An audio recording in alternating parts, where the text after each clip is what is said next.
Depend करता है। देखो एक तरीका तो ये हो सकता है फिफ्थ वाले क्वेश्चन का कि भाई sine cube x cos cube x है ना, तो मैं इसको लिख दूंगा साइन एक्स कॉस एक्स का होल क्यूब, ठीक है। और नेक्स्ट स्टेप में 2 से मल्टीप्लाई कर लूंगा, 2 से डिवाइड, तो ये बन जाएगा साइन 2x का होल क्यूब, और 2 का क्यूब कितना होता है 8, और ये 8 को बाहर कर दो तो ये बन गया साइन क्यूब 2x। तो क्या ये सेम क्वेश्चन नहीं बन गया अब, साइन क्यूब 2x, ठीक है। तो जैसे मैंने अभी करा है वैसे ही करवा देता हूं, क्योंकि आंसर जो है वो जो मैंने अभी फोर्थ का जो सेकंड मेथड बताया था उसी से दे रखा है, तो हम उसी मेथड से इसको करेंगे, ठीक है। देखो कैसे करेंगे, अच्छे से कर लेते हैं। इधर फिफ्थ क्वेश्चन सेम ही क्वेश्चन बन जाएगा ये देना। अगर मैं इसको लिख दूं साइन एक्स कॉस एक्स का होल क्यूब, एक ही बात है ना, साइन क्यूब कॉस क्यूब दोनों में ना, तो मैंने अगर 2 से डिवाइड कर लिया, 2 से मल्टीप्लाई, तो क्या हो जाएगा ये,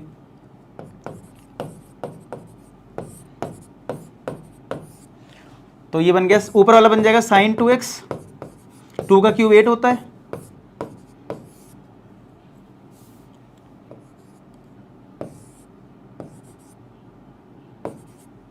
अरे कभी कभी ना ये पेन और ये सब मिक्स करके दिमाग खराब हो जाता है।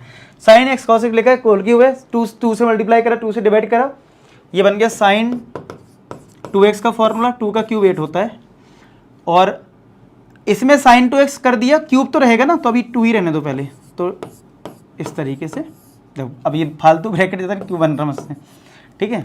इतना आ गया, शायद से अच्छा ये ब्रैकेट बना दिया ना सर, इसलिए इतना ब्रैकेट बार वो माइंड देख लेता है, पीछे के ब्रैकेट लगा फिर लगा देता है। देख लो यहाँ तक समझ में आया। अरे यार चलो अब इसको ओपन करेंगे तो ये बन गया साइन क्यूब 2x अपॉन 2 की पावर 3 कितना होता है 8, 8 बाहर आ जाएगा। तो क्या अब ये प्रीवियस वाला क्वेश्चन नहीं बन गया साइन क्यूब वाला, देखो जरा क्या यही क्वेश्चन हो गया, एंगल बस अलग है। तो कर लेते हैं जैसे पहले करा था 1/8, एक साइन 2x को अलग कर दिया था मैंने, और एक को साइन स्क्वायर लिख दिया था, और साइन स्क्वायर को क्या लिखेंगे, साइन स्क्वायर को लिखेंगे 1 माइनस कॉस स्क्वायर 2x, ठीक है। और 1/8 integration sign 2x bracket 1 minus ये बन जाएगा कॉस 2x का होल स्क्वायर dx, यही तो आएगा।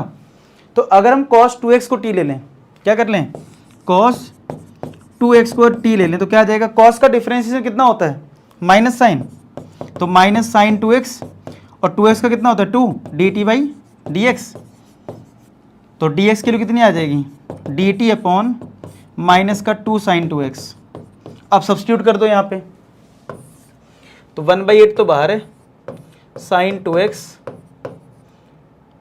और 1 माइनस कॉस 2x को t लिया तो t स्क्वायर हो गया, और ये तुमने रिप्लेस करा dt अपॉन माइनस का 2 साइन 2x से, ये कट गया 2 और ये माइनस का 2, यहाँ पे माइनस का 1/16 आएगा।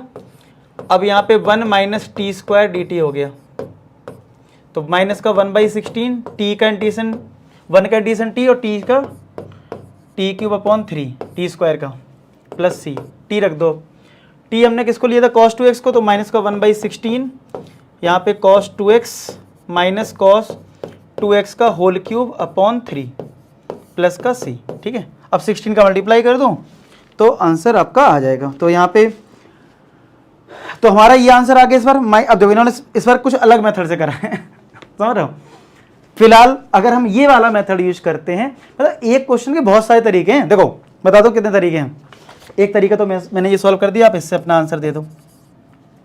एक जो इसका मैंने पहला मेथड बताया था साइन क्यूब को रिप्लेस करने का, कौन सा फॉर्मूला, साइन 3 थीटा का, याद है, साइन 3 थीटा का फॉर्मूला बताया था, उससे किया था, ठीक है।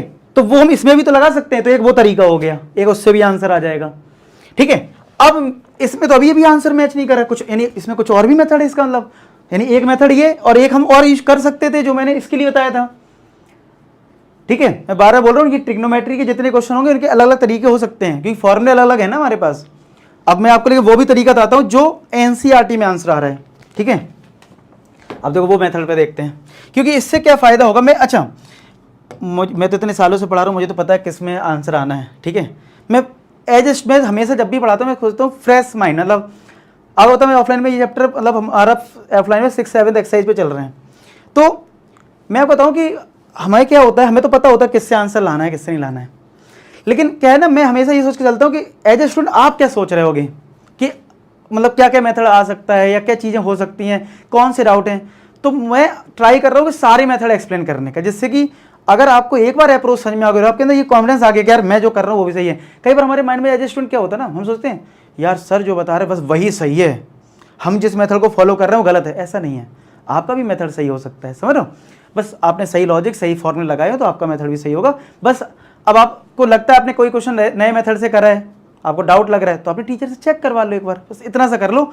आंसर की वजह से अपने कॉन्सेप्ट मत खराब करना, मेरा कहने का मतलब इतना है। पर चले आंसर मैच नहीं करा, अरे ये लगता है मैंने कुछ गलत कर दिया, नहीं ऐसे नहीं। खासकर इन क्वेश्चन में बिल्कुल नहीं। अलजेब्रा में तो सेम आंसर आना चाहिए, लेकिन ट्रिग्नोमेट्री में कभी कभी हो तो टीचर से अपने चेक जरूर करवाओ, ठीक है। अब आ जाते हैं फिलहाल किस मेथड से फिर आंसर दे रखा है, तो अब मैं उस मेथड को बता रहा हूँ। तो यहाँ पे हमें sine cube x into cos cube x D x, इसका इंटीग्रेशन करना है।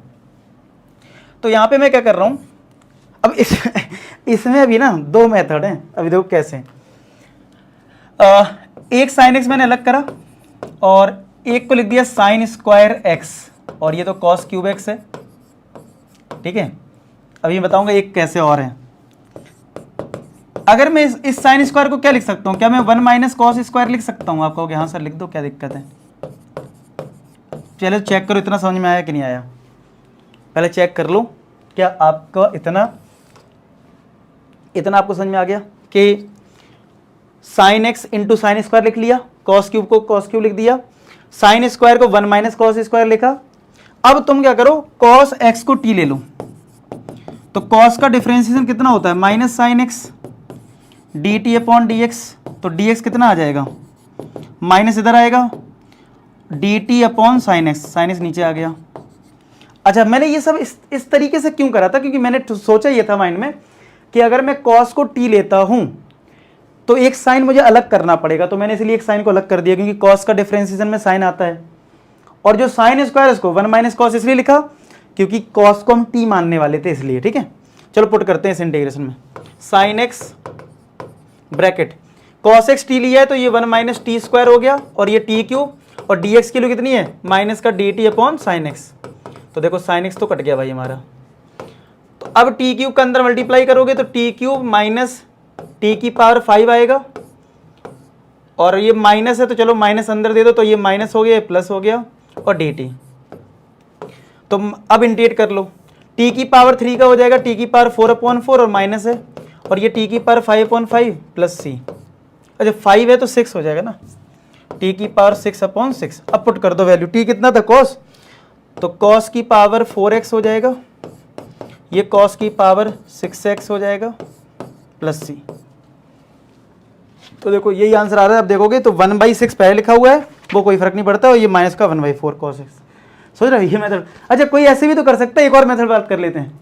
जैसे मैंने cos x को टी लिया है, कोई ऐसे भी तो कर सकता था, इसको साइन क्यूब एक्स रहने देता, इसको कॉस को कॉस स्क्वायर लिख के एक कॉस अलग कर देता, और नेक्स्ट स्टेप में कॉस स्क्वायर को लिख दो 1 माइनस साइन स्क्वायर, और साइन एक्स को टी ले लो, तो साइन में आंसर आ जाएगा।